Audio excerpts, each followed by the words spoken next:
अच्छा, बिस्मिल्लाहिर्रहमानिर्रहीम।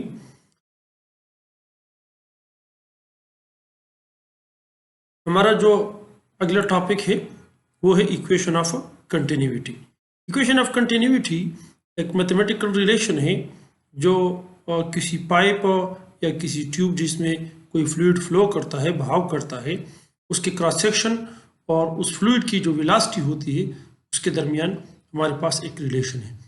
ठीक है, तो हम इसको इस तरह भी लिख सकते हैं, show that A1V1 is equal to A2V2 और AV is equal to constant. ये दोनों फॉर्म में लिखा जाता है और हम लिख सकते हैं बाज़ औक़ात ये A1V1 is equal to A2V2 और बाज़ औक़ात AV is equal to constant. तो इन दोनों रिलेशंस का मतलब एक ही है, जो मैं आपको बाद में आखिर में इस टॉपिक का समझाऊंगा। ठीक है, तो प्रूफ की तरफ आते हैं। Consider a tube of non uniform cross section.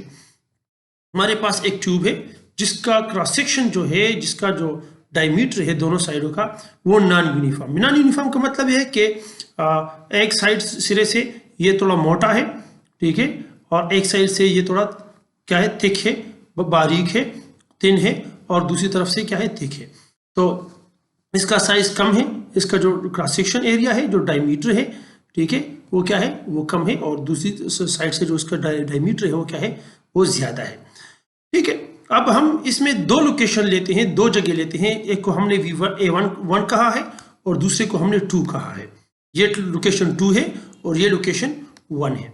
Location 1 का जो क्रॉस सेक्शन एरिया है वो है A1, और यहाँ पर जो पानी है या जो भी फ्लूइड है उसका जो बहाव है, उसकी जो वेलोसिटी है वो V1 है।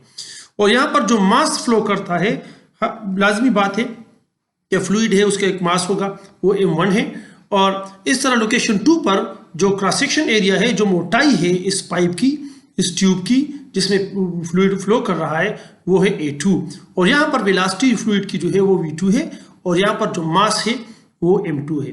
The cross section cross section area of location 1 and 2 is A1 and A2 respectively। ठीक है, या A1 का जो क्रॉस सेक्शन है A1 है और दूसरे का क्या है, A2 है। And velocities are V1 and V2 respectively. और दोनों जगहों पर जो वेलोसिटी है जिसकी मैंने आपको बात की, वो क्या है, वो V1 और V2 है। Since we know that rho is equal to M by V, हमारे पास ये डेंसिटी है, कसाफत, जिसको मैंने आपको जिसके बारे में आपको मैंने पिछले टॉपिक में भी बताया था। और यहाँ से फिर M हमारे पास है रो V। यहाँ पर ये V जो है ये वॉल्यूम है, ठीक है, और वॉल्यूम जो है वो बराबर है एरिया मल्टीप्लाई बाय डिस्टेंस। ठीक है, एरिया मल्टीप्लाई बाय डिस्टेंस को हम क्या कहते हैं, वॉल्यूम कहते हैं। सो हमारे पास जो मास है ये बराबर है rho area multiply with delta X. The masses at location 1 and location 2 are M1 and M2 respectively and are given as।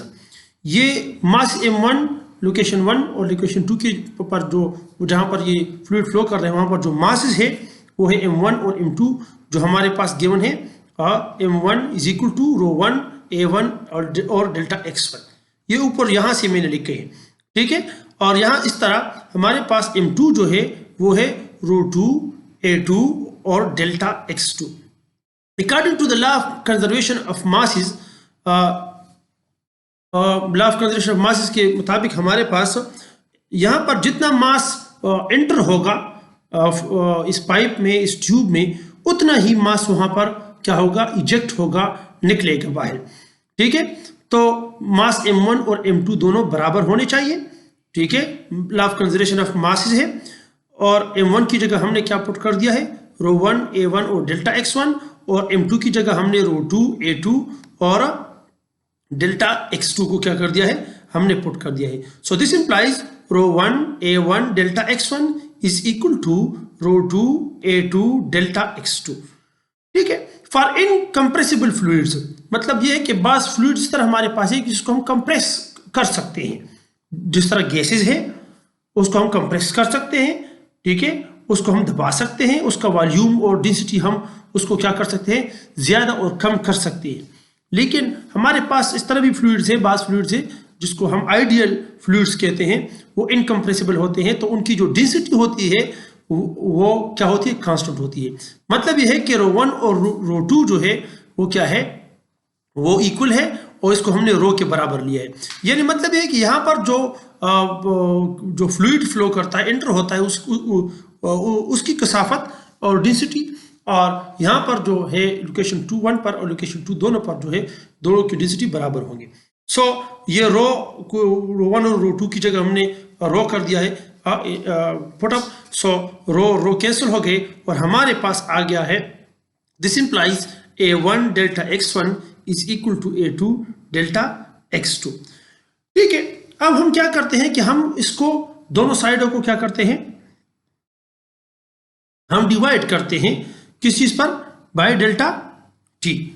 Delta T पर हम इसको क्या करेंगे, दोनों साइडों को आप क्या कर दें, आप उसको डिवाइड कर दें।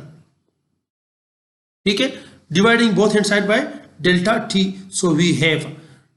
ठीक है, तो हमारे पास क्या आ जाएगा, हमने इसको क्या कर दिया है, डिवाइड कर दिया है, तो हमारे पास आ गया A1 delta x1 divide by delta T is equal to A2 delta x2 divided by delta t. So this implies A1 V1 is equal to A2 V2. Delta x1 divided by delta t ये velocity है, V1 है, और delta x2 divide by delta t ये velocity V2 है। ठीक है, तो हमारे पास जो रिलेशन आ गया वो है A1 V1 is equal to A2 V2। ठीक है, तो ये मैंने जो ऊपर लिखा हुआ था कि A1 V1 is equal to A2 V2, ये वो रिलेशन हमारे पास आ गया। और इसको हम वो जो दूसरा हमने वहां पर लिखा था, अब उसकी तरफ आते हैं। अब ये A1 V1 जो है ये AV की इनिशियल वैल्यू है, और A2 V2 जो है ये AV की क्या है, फाइनल वैल्यू है। ठीक है, मतलब है कि वहां पर लोकेशन 1 पर और लोकेशन 2 पर ये AV यानी की क्या है, उसकी वैल्यू से एंटरिंग वाली और लिविंग वाली दोनों क्या है, ये बराबर है। जब किसी चीज की दोनों वैल्यूज इनिशियल वैल्यू और फाइनल वैल्यू बराबर होती हैं, तो उसका मतलब है कि वो चीज कांस्टेंट है। कांस्टेंट की डिफिनेशन यही है कि उसमें कोई चेंज नहीं आएगी, उसकी जो पहली वैल्यू थी और बाद में जो वैल्यू होगी, वो दोनों जो वैल्यू है वो क्या होंगी, वो बराबर होंगी। तब हम उस चीज को क्या कह सकते हैं, हम उसको कांस्टेंट कह सकते हैं। Hence proved. तो हमारे पास आगे AV is equal to constant. अब उसकी फिजिकल सिग्निफिकेंस की तरफ आते हैं कि ये इक्वेशन हमें फिजिकली बताता क्या है, ये मैथमेटिकल रिलेशन हमने प्रूव किया। अब हमारे पास AV is equal to constant, so this implies, इसको हमने नीचे की तरफ क्या कर शिफ्ट कर दिया है। सो V कांस्टेंट को हम रिमूव करेंगे, सो इसका यहां पर हमारे पास क्या आ गया, V is inversely proportional to the area of cross section. यानी जो वेलोसिटी है ये एरिया ऑफ क्रॉस सेक्शन को क्या है, इनवर्सली प्रोपोर्शन है। यानी एरिया ऑफ क्रॉस सेक्शन को आप अगर बढ़ाएंगे तो वेलोसिटी कम होती जाएंगी, और अगर एरिया ऑफ क्रॉस सेक्शन को आप कम करते हैं तो वेलोसिटी क्या हो जाएगी, बढ़ जाएगी। This shows that the velocity of the fluid flowing through a pipe or a tube of cross section area A are inversely proportional to each other. That is why that is by decreasing the area of cross section of a pipe the speed will increase and vice versa। मतलब क्या है, हम practical life में भी इसका मुशाहिदा कर सकते हैं। अगर एक बंदे के पास पाइप है, उससे पानी बह रहा है और वो चाह रहा है कि उस पानी की जो वेलोसिटी है वो बढ़ जाए, तो उसे क्या करना चाहिए, वो पाइप का जो ये सिरा है जहां से पानी निकल रहा है वो उसको दबा देता है, यानी उसकी जो क्रॉस सेक्शन एरिया है वो उसको कम कर देता है। तो जब उसको हम कम कर देते हैं तो क्या होगा, तो वेलोसिटी क्या हो जाती है, बढ़ जाती है।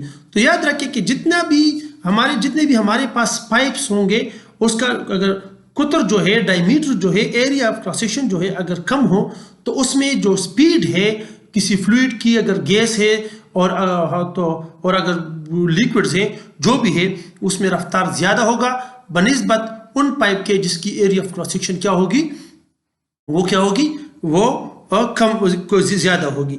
तो एरिया ऑफ क्रॉस सेक्शन बढ़ने से जो उससे फ्लूइड फिर आप बाहर निकलेगा वो क्या होगा, वो उसकी वेलोसिटी कम होगी। और एरिया ऑफ क्रॉस सेक्शन अगर हम उसको कम करते जाते हैं, उसको हम दबा देते हैं, तो फिर क्या होगी, वेलोसिटी हमारे पास क्या होगी, वो बढ़ जाएगी। ठीक है, thank you. If any question you can comment please.